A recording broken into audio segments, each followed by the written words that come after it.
Hoy, ustedes saben que hemos venido tratando muchos temas, hemos venido con los fundamentos de la fe, hemos venido conociendo muchas personas a lo largo de estos días. Me han dicho, pastor, vieras cómo aprendí de estos temas. Me gustó más bibliología, me gustó más teología, cosmología, antropología, angelología, demonología, y el último que vimos el domingo anterior, amartiología. Entonces, ellos me decían, qué lindo cómo Dios te va formando, cómo Dios te va llevando. Y es lindo ver esto, porque si nosotros, como decía mi esposa ahora, tenemos una visión clara de hacia dónde vamos, el enemigo no nos va a poder botar. Porque nuestra fe va a estar fundamentada en la base que es Cristo. Y al conocer de estos temas, si usted ha tenido la bendición de estar en todas las prédicas de estos temas, usted sabe que Dios lo ha tocado, que Dios le ha hablado, que ha sido lindo conocer de todas estas situaciones, de todos estos temas. Y hoy es un día para mí muy especial, porque hoy me toca hablarles acerca de Cristología, el hombre Dios. Hoy vamos a hablar acerca del Señor. Y con todo lo que Dios ha hecho por mí, yo nada más puedo decirle gracias por ese privilegio que Él me da de compartir este tema hoy con ustedes, porque yo he visto la mano de Dios en mi vida. La he visto en mi hijo, la he visto en mi hogar con mi esposa, con toda la familia. He visto la mano de Dios. En mi trabajo he visto el respaldo de Dios. Y hoy vamos a conocer muchas cosas de nuestro Señor Jesucristo que a veces pasamos por alto, porque a veces nada más decimos, sí, Él vino, estuvo aquí, hizo grandes obras, pero también se nos olvida que Él fue hombre mientras Él estuvo acá. Entonces, hoy nos vamos a adentrar, hoy vamos con un tema que podemos decir que es la joya de la corona de la teología cristiana. La cristología es la doctrina a través de la cual aprendemos sobre la persona, la naturaleza y la obra de nuestro Señor Jesucristo. El estudio de la persona y la obra de Cristo está exactamente en el centro de la teología cristiana. Pues si por definición los cristianos son creyentes en Cristo y seguidores de Él, su comprensión de Cristo debe ser fundamental y determinante para la propia naturaleza de la fe cristiana. Tenemos que conocer de Cristo. Es fundamental conocer acerca de Cristo si decimos ser sus seguidores, si decimos ser sus hijos.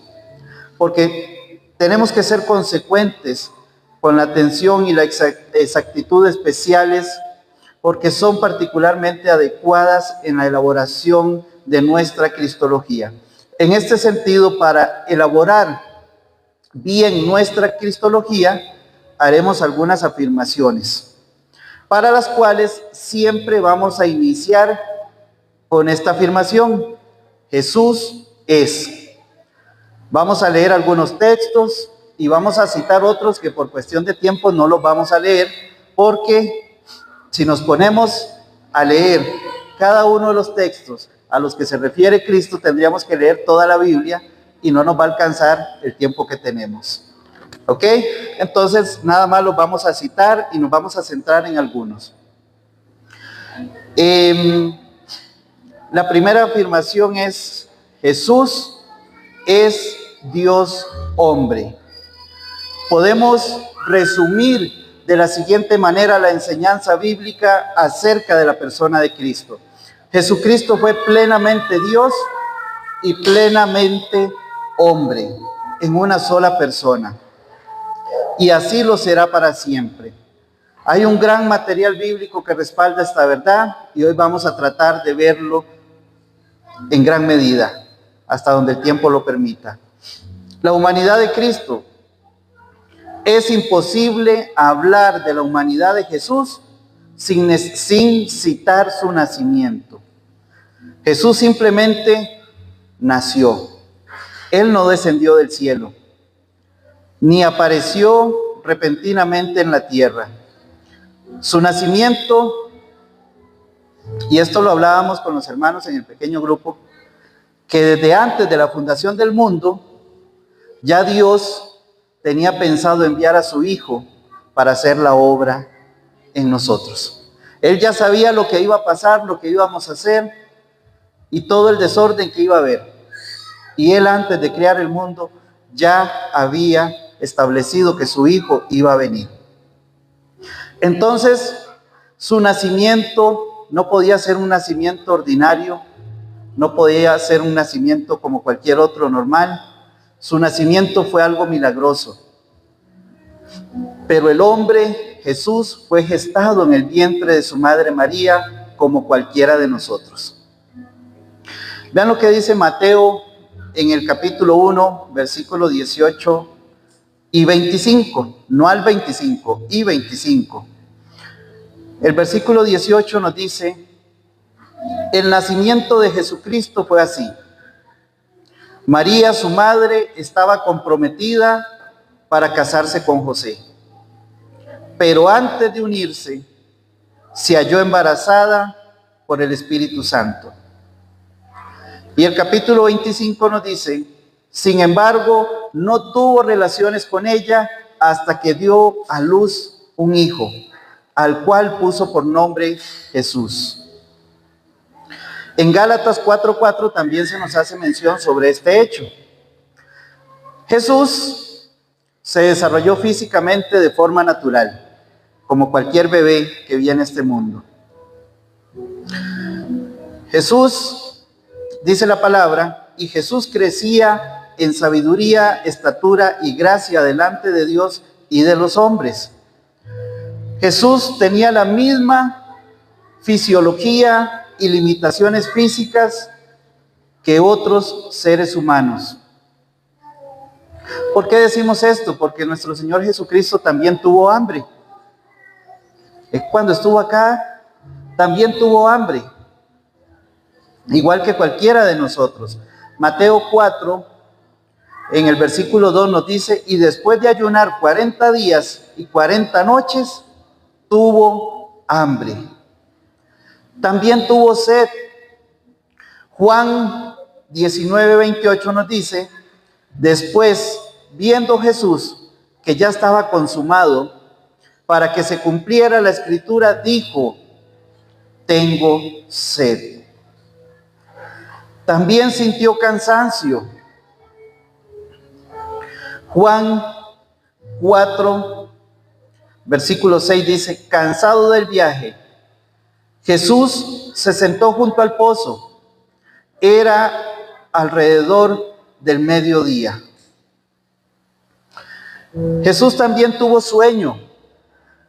Marcos 4:38 nos dice: y Jesús estaba en la popa, durmiendo sobre el cabezal. También experimentó el sufrimiento físico de los azotes, las espinas y los clavos, y finalmente murió tal como los seres humanos. Lucas 23:46 nos dice: entonces Jesús, clamando a gran voz, dijo: Padre, en tus manos encomiendo mi espíritu. Y habiendo dicho esto, expiró. Entonces, hermanos, es normal que usted tenga hambre, que usted tenga sed, que usted tenga cansancio, que usted tenga sueño, que tenga sufrimiento físico. Nuestro Señor Jesucristo también lo tuvo. Él, a pesar de ser Dios, también padeció las mismas cosas que nosotros afrontamos todos los días. Y sin embargo, esto no lo detuvo a Él para hacer la gran obra. A veces a nosotros nos detiene el sueño, nos detiene el cansancio, el sufrimiento físico, alguna dolencia, el sueño, la sed, el hambre. Pero no me explico yo cómo un hijo de Dios podría decir: hoy no voy a congregarme, hoy no voy a leer la Biblia porque tengo hambre. Porque después viene y come, y comió tanto que le cayó mal la comida, y entonces ya no pudo leer la Biblia. O le dio sueño y no pudo leer la Biblia porque ya le dio sueño, como pasa mucho que después de que uno come le da sueño. Entonces, imagínense si nuestro Señor Jesucristo hubiera dicho: hoy tengo hambre, hoy dejo de hacer la obra, hoy que nadie me busque, hoy me voy a dedicar solamente a comer. Hoy me voy a dedicar solamente a dormir, porque la verdad es que toda la semana estuve trabajando, entonces estoy muy cansado y hoy que es mi día libre me voy a dedicar a dormir. Me voy a quedar en la casa descansando, porque me lo merezco. ¿Qué habría pasado si nuestro Señor Jesucristo hubiera hecho lo mismo? ¿Si habría cumplido todo tal cual está en la Escritura? No estaríamos acá. Entonces, ya vimos que Jesucristo padeció cosas también. Jesús expresó emociones también fundamentalmente humanas. Veamos, Jesús amó. Juan 13:23 nos dice: al lado de Jesús estaba reclinado uno de sus discípulos a quien Jesús amaba. Juan 11:3 nos dice también: aquel que el Señor ama está enfermo. Y aquí se estaba refiriendo a Lázaro, cuando las hermanas lo mandaron a buscar. Jesús también tuvo compasión. Él se conmovía de la miseria humana. Mateo 9:36 nos dice: al ver las multitudes, Jesús se compadeció de ellas, porque estaban afligidas y desamparadas como ovejas que no tienen pastor. Jesús también demostró asombro y admiración. En situaciones positivas y negativas, dice la palabra en Lucas 7:9, al oír estas palabras, Jesús se maravilló de aquel hombre y volviéndose hacia la gente que lo seguía, les digo que ni siquiera en Israel he encontrado una fe como esta. La palabra en Marcos 6:6 también nos dice: y se maravillaba de la incredulidad de ellos, refiriéndose a Nazaret. Y en sus emociones, Jesús también sintió el peso de la soledad absoluta. O sea, no solamente nosotros nos hemos sentido solos alguna vez. Nuestro Señor Jesucristo también tuvo ese peso. En Marcos 15:34 nos dice: Jesús clamó a gran voz diciendo: Dios mío, ¿por qué me has desamparado? Jesús también se sintió solo. Sin embargo, esa soledad que sintió Jesús no lo hizo apartarse o abandonar lo que él tenía o lo que había sido enviado a hacer. Él no buscó una excusa, porque si vemos acá, muchas veces nosotros, los hijos de Dios, hemos usado esto que estamos escuchando hoy como excusa para no hacer la obra del Señor. Es que me siento solo, entonces como me siento solo no puedo hacer la obra de Dios. Nosotros nacimos, y cuando nacimos solos, salvo los gemelos que venían acompañados, pero la mayoría nacimos solos y nacimos desnudos. No veníamos con ropa, no veníamos con carro, no dependemos de un carro para ir a predicar, para ir a hacer la obra del Señor, porque a veces ponemos eso como excusa, que vayan los pastores porque los pastores tienen carro. ¿Dónde dice la palabra que esa gran comisión es para los que tienen carro? O para los que no tienen sueño, o para los que no tienen hambre, o para los que no se sienten solos. En ninguna parte lo dice, hermanos. Y vean, porque tal vez usted me puede decir: es que la tristeza, pastor. Jesús también se sintió triste y sintió una tristeza profunda. En Juan 11:33 dice la palabra: cuando Jesús vio que ella, y aquí se refería a María, su madre, lloraba, se conmovió profundamente en el espíritu y se turbó. Y 2 versículos más adelante, en Juan 11:35, dice la palabra: y Jesús lloró. Una tristeza que hizo que nuestro Señor Jesucristo llorara.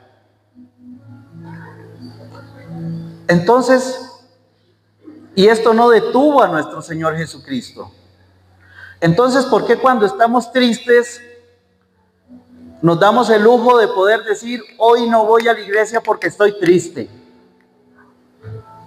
Hoy no voy a orar porque estoy triste. Hoy no leo la palabra de Dios porque estoy triste. Hoy me peleé con mi mujer, entonces estoy triste que vaya ella a la iglesia porque yo no voy. Hoy discutí con el vecino, con mi hermano, con mis padres, entonces no voy a ir a la iglesia. Hermanos, eso no tiene que ser así. Ninguna de estas cosas detuvo a nuestro Señor Jesucristo. Ninguna. Entonces, mis hermanos, tenemos claro que nuestro Señor Jesús tuvo emociones como cualquiera de nosotros. Pero hay un punto fundamental que también debemos abordar en este tema sobre la humanidad de Jesús. Siendo completamente humano, ¿Jesús pecó? Jesús era humano, como nosotros. ¿Será que Jesús pecó? El Nuevo Testamento es claro al afirmar que Jesús era plenamente humano como cualquiera de nosotros. Pero hay una diferencia fundamental. Él era libre de pecado y jamás cometió un pecado durante su vida.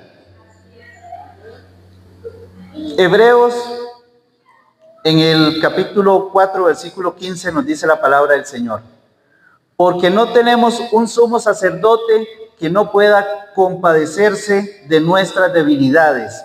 Al contrario, Él fue tentado en todo, a nuestra semejanza, pero sin pecado, dice la palabra del Señor. Primera de Pedro, capítulo 2, versículo 22 dice: Él no cometió pecado, ni se halló engaño en su boca. Porque la mentira también es pecado. No hay mentiritas blancas, no hay mentiras pequeñas. Mentira es mentira y es pecado.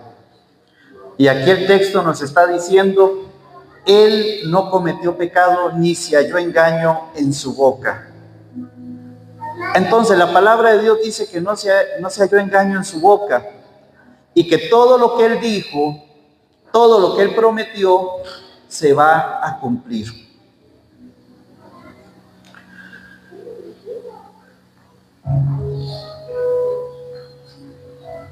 Pero quizás, hermanos, la duda aún permanece en nosotros. Una persona que no peca es verdaderamente humana, porque nosotros tenemos un punto de comparación o con el que tenemos que compararnos, que es nuestro Señor Jesucristo. Ahí nos vamos a dar cuenta si estamos bien o mal, o qué tan mal estamos. Y hay muchos que se escudan en decir: es que nuestro Señor Jesucristo no pecó porque Él era Dios, Él tenía superpoderes y por eso no pecó. Hermanos, a pesar de ser Dios, Él tenía intimidad con su Padre. En cada situación y en cada prueba, Él se apartaba y oraba, hablaba con su Padre.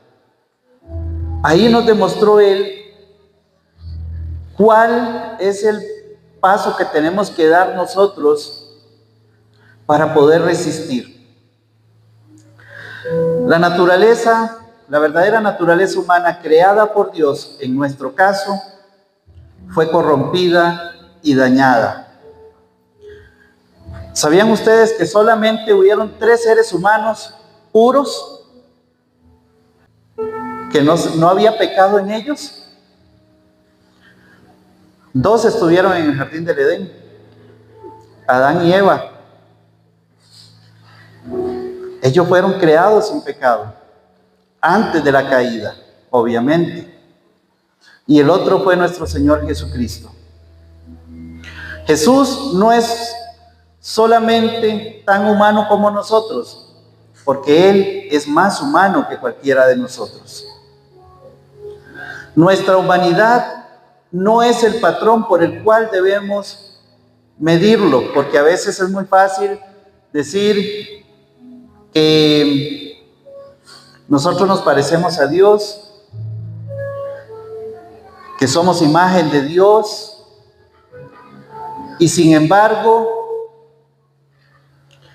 a pesar de que decimos que nosotros somos imagen de Dios, que fuimos creados a imagen y semejanza de Dios, limitamos el poder de Dios según nuestra propia fuerza, según nuestro propio entendimiento, nuestra propia sabiduría. Y dudamos de Dios, ponemos en duda el poder de Dios. Cuando usted está pasando una situación y usted se preocupa mucho más allá de lo humanamente posible, se está dudando del poder de Dios. Porque en esa situación lo que tenemos que hacer es ir a los pies de nuestro Señor Jesucristo. No es quedarnos en la amargura donde estamos, en la depresión donde estamos, o en lo que estamos sintiendo.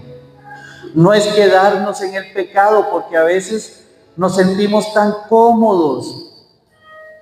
No es que el Señor me tiene que entender. Dios entiende que yo soy humano, porque Él también fue humano. Él estuvo aquí. Entonces, Él sabe que esto es más fuerte que yo no puedo levantarme de aquí. Él me entiende. Pero ¿será que es eso lo que realmente Dios quiere? ¿Que usted se quede ahí, que usted esté ahí? ¿O que usted se levante? Que usted luche. Dice la palabra del Señor que no hay comunión entre la luz y la oscuridad. Nosotros somos llamados a hacer luz, a hacer sal, donde quiera que nosotros estemos. Pero a veces queremos ser luz afuera y sal afuera, porque afuera exhortamos, afuera regañamos, afuera peleamos con el pecado de la gente. Pero en nuestra casa nos tapamos los ojos. Aquí el Señor no me ha mandado a hacer luz. No me ha mandado a hacer sal aquí en mi casa. Hermanos, tenemos que hacer la obra. Si nosotros somos seguidores de Cristo, tenemos que andar como Cristo anduvo. No dice que Él solamente iba y se agarraba con los demonios afuera, que solamente predicaba fuerte afuera y en su casa era solo amor. Entonces vamos a cerrar esta reflexión acerca de la humanidad de Cristo con una pregunta. ¿Por qué era necesario que nuestro Señor Jesús fuera plenamente humano? ¿Por qué era necesario eso? Era necesario para posibilitar una obediencia representativa. Jesús se hizo nuestro representante y venció donde todos nosotros fallamos. Por eso era necesario que Él fuera plenamente humano. Porque si Él hubiera venido en su posición de Dios, nosotros no habríamos aceptado esa comparación o ese ejemplo, porque hubiéramos dicho, pero Él vino como Dios. Para Él no era nada imposible porque Él era Dios. Pero hermanos, Él fue plenamente humano. Jesús fue el hombre verdaderamente obediente en nuestro lugar. Él fue verdaderamente obediente, tanto así que toda la palabra se cumplió en Él. No hubo nada que se quedara. Todo se cumplió en Él. Romanos 5:18 nos dice: por tanto, así como por solo una ofensa vino el juicio sobre todos los seres humanos para condenación, así también por un solo acto de justicia vino la gracia sobre todos para la justificación que da vida. Nuestro Señor Jesucristo vino para hacer un sacrificio sustitutivo. Jesús murió como hombre, pues era del interés de Dios para salvar a la humanidad, para compadecerse e interceder por nosotros. Jesús experimentó todos nuestros sufrimientos. No fue que, como era Dios, Él no tuvo que sufrir. Él no lloró, Él no sintió ninguna emoción, no sintió ninguna otra cosa que sentimos nosotros acá en la tierra. Él vino a padecer todo igual que nosotros acá en la tierra. Y sin embargo fue el único que pudo cumplir con lo que Dios le mandó a hacer. Nuestro Señor Jesucristo vino para ser nuestro ejemplo. Y vean lo que dice Primera de Juan 2 en el versículo 6. El que dice que permanece en Él debe andar como Él anduvo. Vean qué fuerte lo que dice la palabra. El que dice que permanece en Él, debe andar como Él anduvo.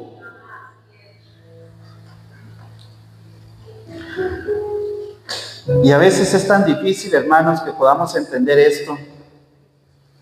Yo, antes de que mi esposa pasara aquí al frente a dar su testimonio, yo estaba ya orando y el Señor me hablaba y me decía que la cantidad de gente que ve en tus ojos no te limite, porque lo que yo voy a hacer va a ser más grande que tu propio entendimiento. Yo ahorita estoy viéndolos aquí a ustedes, pero yo no sé lo que Dios va a hacer con ese video que se está grabando hoy. No sé qué personas van a llegar allá, pero yo confío en lo que Dios me dijo que iba a hacer. Entonces, hermanos, hablemos ahora sobre la naturaleza divina de nuestro Señor Jesucristo. Tal como sobre su humanidad, también existen extensas afirmaciones bíblicas que nos permiten confirmar la plena divinidad de nuestro Salvador. La divinidad de Cristo. En general, la palabra Theos, que quiere decir Dios, en el Nuevo Testamento está reservada para Dios Padre. Sin embargo, en algunos pasajes aparece haciendo referencia a nuestro Señor Jesucristo. Y podemos ver en Juan 1:1 lo que dice la palabra de Dios: en el principio era el Verbo, y el Verbo estaba con Dios, y el Verbo era Dios. Otro pasaje que podemos citar es Juan 20:28. Entonces Tomás le respondió: Señor mío y Dios mío. Hermanos, en la Septuaginta, traducción griega del Antiguo Testamento, la palabra Kyrios quiere decir Señor, y aparece como la traducción del hebreo Yahvé, Señor o Jehová. La palabra Kyrios se emplea 6.814 veces para traducir el nombre del Señor. Así que cualquier lector griego del Nuevo Testamento, al leer Kyrios en los contextos adecuados, entendería que se refería al Creador, el Dios omnipotente, el Yo Soy. Y no son pocas las veces que la palabra Kyrios se emplea en referencia a Cristo. Lucas 2:11 nos dice: Hoy en la ciudad de David les ha nacido el Salvador, que es Cristo el Señor.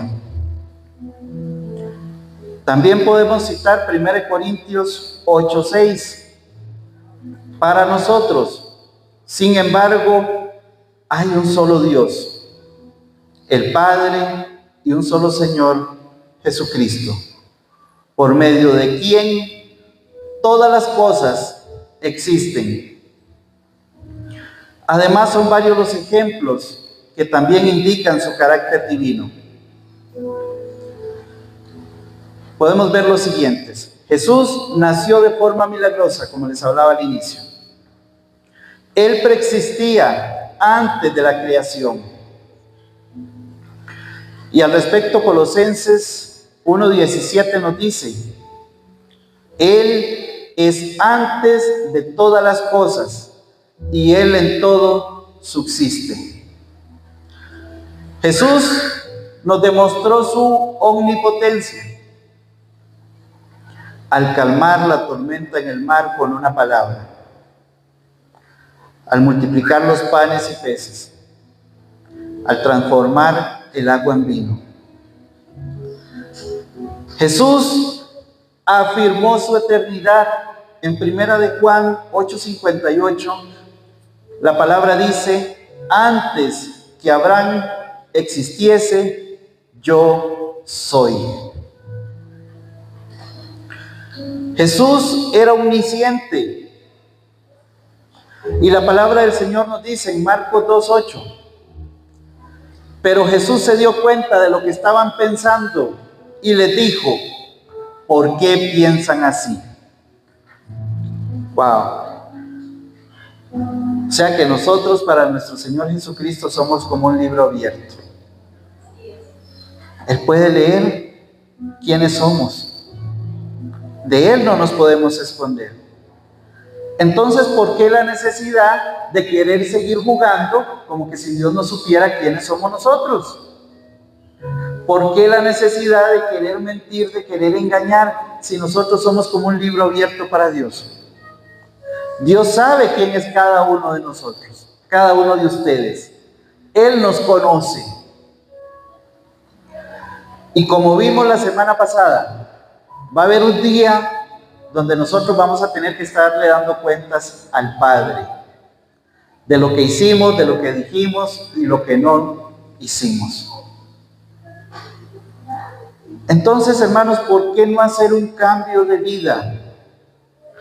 ¿Por qué no asemejarnos a nuestro Señor Jesucristo?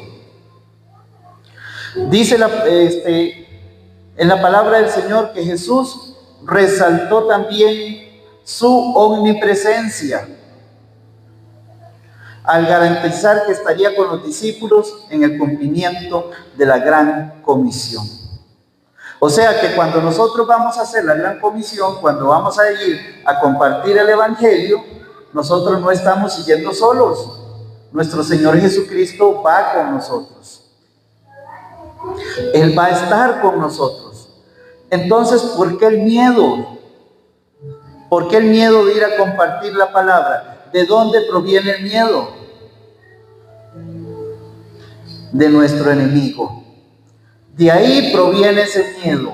Cuando usted va a ir a hacer la obra del Señor y usted comienza a sentir miedo, como dijo mi esposa ahora, usted tiene que tener el entendimiento de que ese miedo no proviene del Señor, que es el enemigo el que te quiere detener, el que te quiere limitar, el que no quiere que haga la obra de nuestro Señor. Entonces, Jesús es inmortal, es otra de las afirmaciones que podemos hacer. Juan 10:18 nos dice: nadie me quita la vida, al contrario, yo la doy voluntariamente. Tengo autoridad para entregarla y también para recuperarla. Este mandato lo recibí de mi Padre, dice nuestro Señor Jesucristo. Porque hay muchos que creen que en ese tiempo, cuando a Él lo crucificaron, le quitaron la vida. Pero la palabra de Dios aquí nos está diciendo nadie me quita la vida. Al contrario, yo la doy voluntariamente. Él vino a morir voluntariamente por cada uno de nosotros. Jesús muere porque se entrega y resucita porque es Dios inmortal. Jesús es considerado digno de culto, lo que es exclusivo de Dios. Apocalipsis, en el capítulo 5, versículos del 12 al 13, nos dice la palabra: vi y oí la voz de muchos ángeles alrededor del trono, de los seres vivientes y de los ancianos, cuyo número era de millones y miles de miles, clamando con voz fuerte: digno es el Cordero que fue inmolado de recibir el poder, la riqueza, la sabiduría, la fuerza, la honra, la gloria y la alabanza al que está sentado en el trono y al Cordero sean la alabanza, la honra, la gloria y el dominio por los siglos de los siglos. Wow. Dios Padre y el Cordero reciben el culto universal. Dios Padre y Jesucristo son equivalentes en divinidad, porque Jesús es Dios. Entonces, hermanos, vamos a finalizar la exposición acerca de la divinidad de Cristo con otra pregunta. ¿Por qué es necesaria la divinidad de Cristo? Porque de este modo, podemos tener conocimiento real de Dios. Al fin y al cabo, Jesús dijo: quien me ha visto a mí, ha visto al Padre. Porque solo alguien que fuera Dios infinito podría asumir toda la pena de los pecados de quienes creyeron en Él. No fue un simple ser humano quien murió en la cruz, sino el propio Dios. Porque la salvación viene del Señor. Y Jonás nos dice en el capítulo 2, versículo 9, no podemos salvarnos a nosotros mismos. Solo Dios podía hacerlo y Él lo hizo. Wow. Entonces, hermanos, cuando vemos cosas increíbles suceder en nuestra vida, es porque Dios las hizo. Ha sido su mano, ha sido su poder quien hizo la obra en nosotros. No es porque usted sea muy devoto, muy cristiano, muy metido. No, ha sido porque Dios hizo la obra. Hay muchos testimonios de grandes milagros de sanación que Dios ha hecho. Pero fue Dios quien lo hizo. Pero a veces a nosotros se nos olvida darle gloria a Dios por lo que Él ha hecho en nuestras vidas. Hermanos, mediante esta larga exposición de las naturalezas de nuestro Señor Jesucristo, nos encontramos con lo que los teólogos históricamente llaman unión hipostática, es decir, la realidad de la unión de las dos naturalezas de Jesús, la divina y la humana, en una sola persona. Sin embargo, es necesario responder una pregunta más dentro de este tema.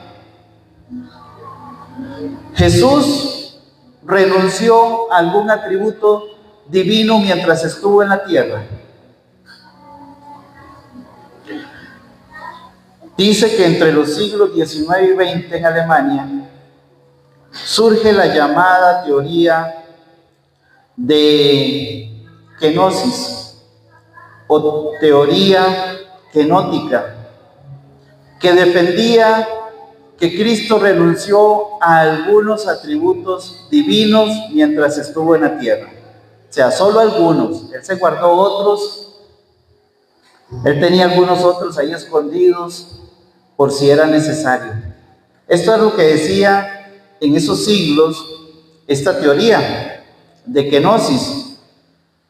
Pero ¿cuál era la base para tal afirmación?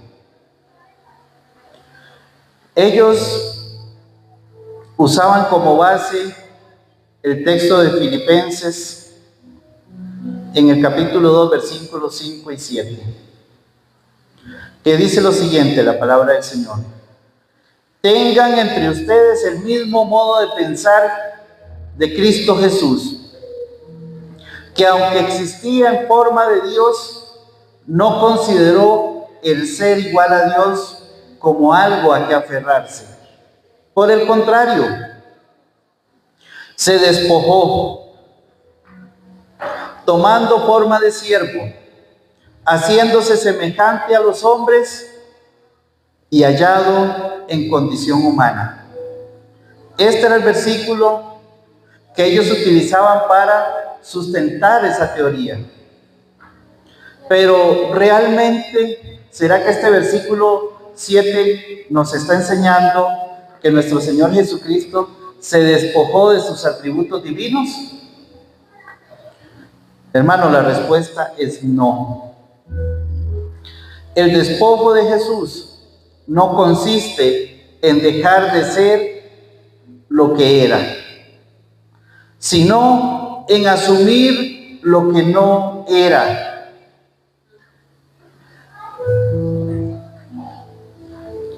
Nuevamente, el despojo de Jesús no consistía en dejar de ser lo que Él era. ¿Qué era Él? Dios. Entonces, dice que Él, en lugar de despojarse, lo que hizo fue, sino Él asumir lo que Él no era. Él no era hombre y se hizo hombre. Entonces, vaciarse indica asumir voluntariamente una posición inferior, no de naturaleza, sino de función, de servicio. Aunque no dejaba de ser en naturaleza lo que Él era, lo que el Padre era, Él se volvió funcionalmente subordinado al Padre durante el periodo de la vida terrenal. Al asumir la naturaleza humana, aceptó ciertas limitaciones en el ejercicio de sus atributos divinos. Estas limitaciones no fueron resultado de la pérdida de sus atributos divinos, sino del añadido de los atributos humanos. Él no renunció a lo que Él era, sino que más bien añadió los atributos humanos a Él. O sea, se agregó esos atributos humanos. Él no renunció a lo que Él era. Entonces, ¿y cuál es la importancia de entender correctamente este vaciamiento de Cristo?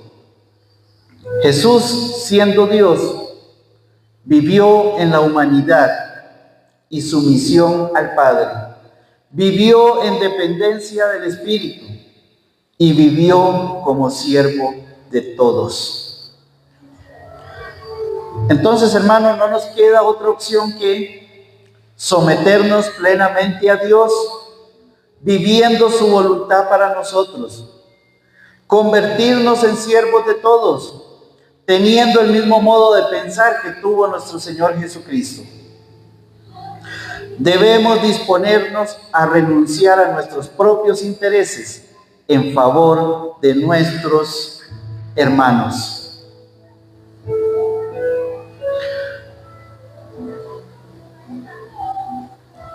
Jesús es profeta, sacerdote y rey. Forma parte de la cristología estudiar también los llamados oficios de Cristo. que apuntan a los cargos más importantes que podían existir para el pueblo de Israel: ser profeta, sacerdote y rey. Estos tres oficios anticipaban la propia obra de Cristo de varias maneras. El profeta hablaba las palabras de Dios al pueblo. Como profeta, Cristo nos revela a Dios y nos transmite la palabra de Dios. Hebreos en su capítulo 1, versículo 1 y 2 nos dice: antiguamente Dios habló muchas veces y de muchas maneras a los padres por los profetas, pero en estos últimos días nos ha hablado por el Hijo, a quien constituyó heredero de todas las cosas y por quien también hizo el universo. Por lo tanto, hermanos, debemos escuchar las palabras de Cristo, involucrándonos en una vida devocional constante. Dios habló por medio del Hijo, y esto está registrado en las Escrituras. Además, ejercemos un papel profético en la medida en que predicamos el Evangelio fielmente. A veces creemos, hermanos, que hacer la obra del Señor tiene que ver con una posición solamente, con estar aquí al frente, con agarrar el micrófono y predicar en la iglesia. Creemos que solamente esa es la forma de hacer la obra del Señor. Y hacer la obra del Señor no es de una posición.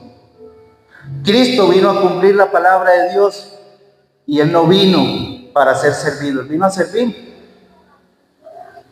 ¿Se imaginan ustedes que nuestro Señor Jesucristo hubiera venido y se hubiera sentado en una silla y dice: aquí estoy, yo soy Dios, vengan, sírvanme todos, y así voy a cumplir lo que está escrito en la palabra? No. Yo no sé si ustedes han tenido la oportunidad de estudiar los mapas de las ciudades, de todos los recorridos que hizo nuestro Señor Jesucristo cuando estuvo en la tierra. Eran kilómetros los que Él caminaba por día en el desierto. Kilómetros. No habían carros, no había Uber, no había bus. Eran kilómetros los que Él tenía que caminar para ir a cumplir lo que Dios lo había mandado a hacer. Hoy en día nosotros tenemos muchas facilidades en tecnología, en recursos, y eso más bien nos limita para hacer la palabra de Dios. ¿Por qué? Porque el teléfono se vuelve una distracción, porque entonces el tener carro se vuelve una justificación, porque ahora tengo el carro, pero si voy a visitar al hermano voy a gastar gasolina, me voy a cansar, qué aburrido, paso manejando todo el día, y entonces se vuelve una justificación para no hacer la obra del Señor. Y Él caminaba. No era que llegaban los ángeles y lo agarraban a Él y le decía: cierre los ojos, y aparecía en otro lugar. No, Él caminaba días, horas, y Él llegaba, y donde Él llegaba, la multitud lo seguía. No dice que Él llegaba y se sentaba a descansar. Inmediatamente Él llegaba al lugar y la gente lo rodeaba, buscando algún milagro, alguna sanidad. Hermanos, ¿qué queremos ver nosotros hoy en día en nuestras vidas que no lo hemos visto por estar poniendo excusas? Nuestro Señor Jesucristo no puso excusas. Jesús es el sumo sacerdote perfecto que nos ofreció el sacrificio definitivo, que continuamente nos acerca a Dios, que intercede por nosotros. Por lo tanto, podemos desarrollar una vida de oración confiando en Cristo como nuestro mediador. Es esa intimidad donde nosotros tenemos que ir al Padre. No es, hermano, ore usted por mí porque a mí me da pereza orar. Yo estoy cansado para orar, ore usted por mí, porque a usted Dios sí lo escucha. No, es ir nosotros a esa intimidad con el Padre sabiendo que nuestro Señor Jesucristo va a interceder por nosotros. No dice que el pastor va a interceder, es Cristo quien va a interceder por cada uno de nosotros. Cuando los pastores vamos a la intimidad, nosotros tenemos el entendimiento que estamos en intimidad con el Padre. No estamos buscando un mediador para que ore por nosotros. Nosotros tenemos ese mediador que va a interceder por nosotros continuamente. Pastor, pero eso no es así. Bueno, búsquenlo en la palabra. Le voy a regalar el versículo para que se lo busque. Hebreos 10, 19, 22. Hebreos 10, 19, 22. Y como decimos nosotros los ticos, y para que no le falte, Romanos 8, 34. Ahí usted va a ver lo que les acaba de decir. Él es quien intercede por nosotros. Entonces podemos vivir con confianza sabiendo que el Señor sigue intercediendo por nosotros y atento a nuestras necesidades. Él está atento a todo lo que usted necesita. Él no es sordo. Vimos el domingo pasado que decía el texto, no se ha acortado la mano de Dios. Dios sigue siendo el mismo. Lo que se ha acortado es la intimidad que usted tiene con el Padre. Eso es lo que se ha acortado. No es la mano de Dios, no es el poder de Dios. Ay, es que yo caí en pecado porque Dios me está probando, porque Dios algo me quiere hacer entender. Usted cayó en pecado porque usted dejó de tener intimidad con el Padre. Por eso cayó en pecado. No hay comunión entre la luz y las sombras. No la hay. Entonces, yo hace unos días tenía una conversación con un hermano y ese hermano me decía, es que si yo voy a una casa o estoy en una casa y en esa casa yo siento que hay algo malo, que hay algo feo, yo me voy. Le digo, ¿y por qué te tienes que ir? Si usted está siendo enviado a esa casa para hacer luz, ¿por qué no se pone a orar? ¿Por qué se tiene que ir un hijo de Dios donde hay una presencia del mal? Nosotros somos llamados a ir ahí a pelear. No dice la palabra que tenemos que correr. Somos los que tenemos que ir a hacer luz. No a correr, a escondernos. Yo solo hablaba con mi esposa, yo le decía a mi esposa, eso es como que llegue un ladrón o un bicho, un animalito y se meta a su casa y usted sale corriendo porque el bichito se metió a su casa y usted le deja su casa ahí al bichito. ¿Por qué no lo saca? ¿Por qué no pelea? Porque usted se deja dominar por el miedo. ¿Dónde dice que los hijos de Dios tenemos que ser temerosos? Al único que le tenemos que tener temor, al Señor, no a lo que esté aquí, en este mundo físico. Pero nosotros a veces es al revés, le tenemos miedo a lo que está aquí y al que está allá arriba, no le tenemos miedo, porque es un Dios amoroso, porque es un Dios de paz, porque es un Dios lleno de misericordia. Pero dice la palabra que Dios también se enoja. Entonces, hermanos, el siguiente punto es el ser rey. El rey gobernaba al pueblo como representante de Dios. Como Rey, Jesucristo gobierna la iglesia y el universo. Cristo, siendo Rey soberano, dice que la única forma posible de vivir es entregándonos plenamente a Él, viviendo bajo su señorío en todas las áreas de nuestra vida. O sea, sometiéndonos al poder de Cristo, a la autoridad de Cristo en todas las áreas de nuestra vida. No solamente cuando necesitamos del poder de Dios, la bendición de Dios.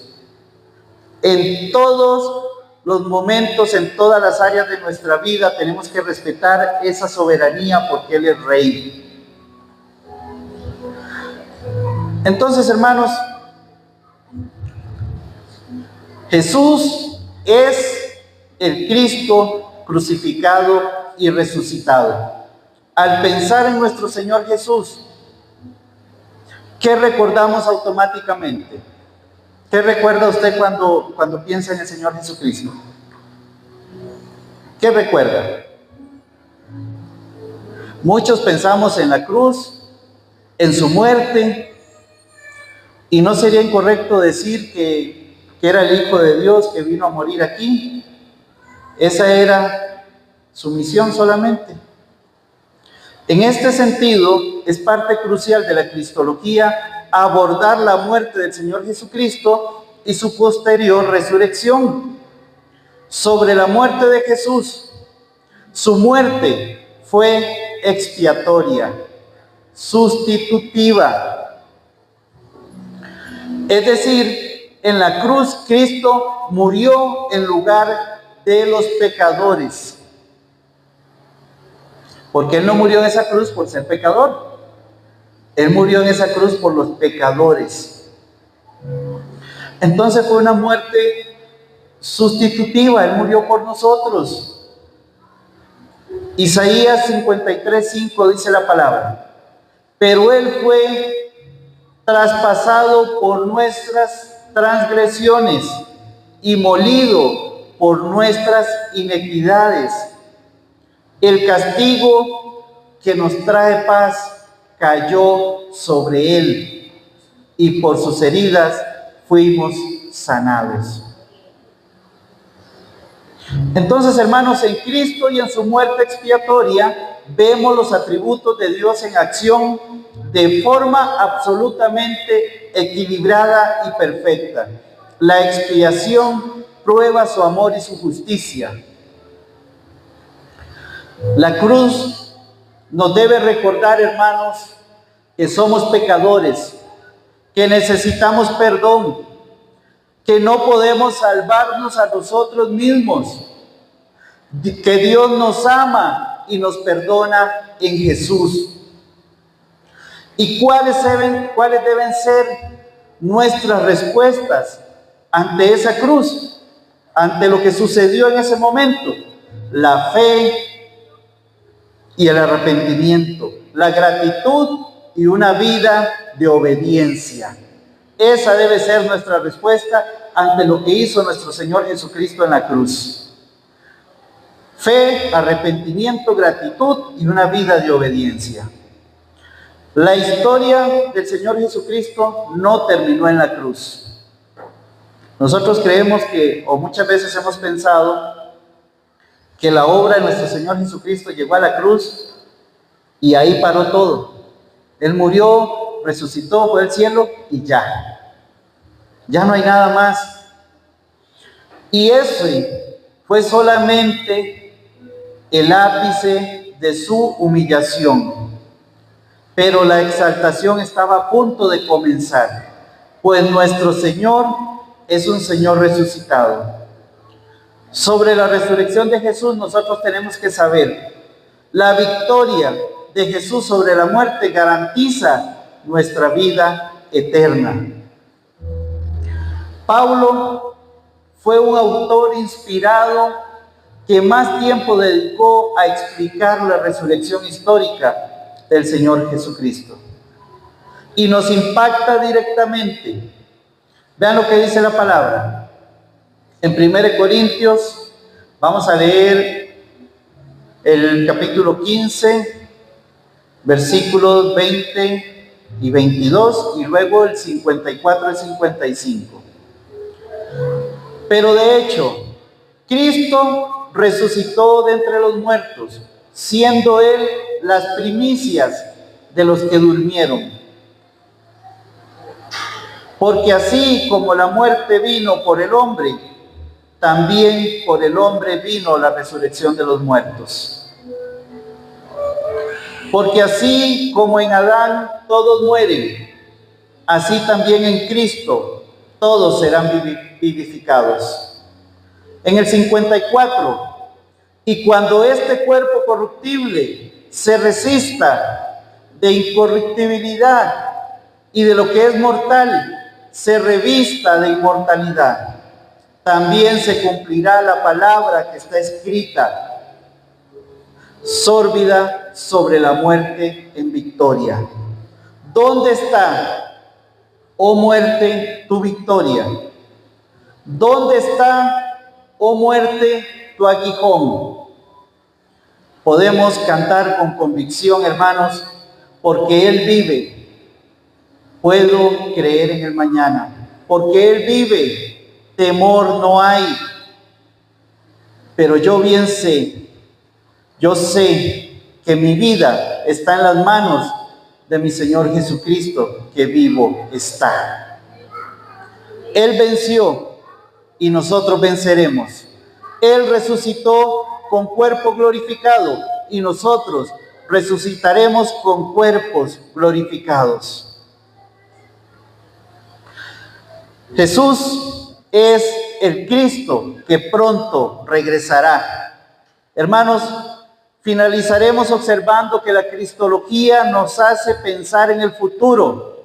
Es curioso que existan muchos puntos de divergencia sobre varias áreas de la teología. Sin embargo, los teólogos son unánimes en decir: Cristo volverá. La segunda venida se acerca. Y algunos puntos importantes que podemos ver sobre la segunda venida son los siguientes. Porque la segunda venida es el cumplimiento final de todas las profecías mesiánicas. El Mesías reinará eternamente con justicia definitiva. Apocalipsis 11:15. Aquí solamente les voy a citar los versículos. Apocalipsis 11:15, en este primer punto, que dice: el Mesías reinará eternamente con justicia definitiva. El reino de Dios será consumado. Daniel 2:44. El juicio final será ejercido. Mateo 25, 31, 32. Mateo 25, 31, 32. El mal será definitivamente derrotado. Génesis 3:15 y Apocalipsis 20:10. Habrá restauración completa de la creación.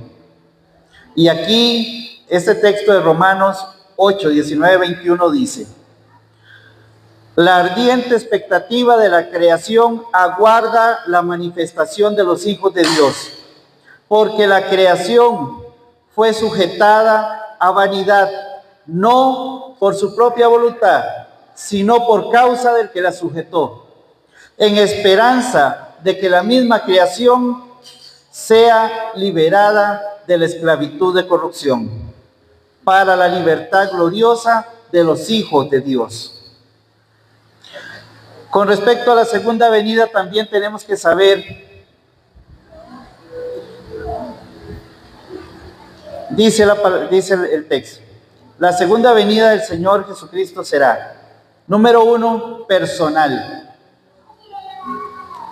Juan 14:3 dice: volveré y lo recibiré para mí mismo, para que donde yo estoy, ustedes estén también. El segundo punto dice que es corpórea. Hechos 1:11. Este Jesús que ha venido, que ha sido tomado de ustedes al cielo, vendrá de la misma manera que lo han visto subir. O sea, nuestro Señor Jesucristo va a venir de la misma manera en que se le vio subir en ese tiempo. Será visible. Punto número 3. Y acá tenemos el texto, Apocalipsis 1:7. He aquí que viene con las nubes y todo ojo le verá. Todos lo vamos a ver. El asunto es que todos estemos preparados para la venida del Señor. Eso es lo que nos tiene que preocupar. Porque el siguiente punto dice que esa venida va a ser inesperada. Primera de Tesalonicenses 5, 2 y 3. Porque ustedes saben perfectamente que el día del Señor vendrá como ladrón en la noche. Cuando digan paz y seguridad, entonces vendrá sobre ellos destrucción repentina, como los dolores a la mujer encinta. Dice que esa segunda venida también va a ser triunfante y gloriosa. Mateo 24:30. Entonces aparecerá en el cielo la señal del Hijo del Hombre. Todos los pueblos de la tierra se lamentarán y verán al Hijo del Hombre viniendo sobre las nubes del cielo con poder y gran gloria, dice la palabra del Señor. También tenemos el texto de Filipenses en el capítulo 2, versículos 9 y 10, que dice lo siguiente: por lo cual Dios también lo exaltó hasta lo sumo y le dio un nombre que es sobre todo nombre, para que en el nombre de Jesús se doble toda rodilla en los cielos, en la tierra y debajo de la tierra, y toda lengua confiese que Jesucristo es el Señor, para la gloria de Dios Padre. Entonces, hermanos, debemos preguntarnos, ¿cómo esperamos nosotros la venida del Señor? ¿Cómo la estamos esperando? Si esa venida de nuestro Señor Jesucristo fuera hoy, ¿cómo estamos nosotros hoy para recibirle? ¿Cómo estamos? ¿Con ansiedad? ¿O será que tenemos una alta expectativa por nuestro encuentro con Él? Así como esas ansias, como esas ganas de decir, ¡uy, qué lindo! Voy a estar ante la presencia del Padre, voy a estar hablando con Él, lo voy a tener ahí frente a frente, sin ningún temor, viviendo, gozándome, así como una novia espera a su novio. ¿Será que es así esa expectativa que tenemos? Viviendo en santidad y vigilancia, proclamando el Evangelio con sentido de urgencia. Porque, así como se nos dice que nadie sabe cuándo va a venir el Señor y que Él va a venir como ladrón en la noche, el predicar el Evangelio tiene que ser con sentido de urgencia, como que si el mundo se fuera a acabar al minuto siguiente. Así debe ser. No es que nos digan hoy, prepárese porque mañana viene el Señor, a las 12 mediodía el Señor va a estar aquí. Entonces vaya y predíquele a todo el que usted pueda, para que reciban al Señor. Hermanos, tiene que ser con sentido de urgencia. Y acá la palabra del Señor en Tito, en el capítulo 2, versículo 13, nos dice: aguardando la bendita esperanza y la manifestación de la gloria de nuestro gran Dios y Salvador Jesucristo. Apocalipsis 22:20 nos dice: Él da testimonio de estas cosas y dice: ciertamente vengo pronto. Amén. Ven, Señor Jesús. Entonces, hermanos, hoy como conclusión, Cristo es el Dios hombre, profeta, sacerdote y rey.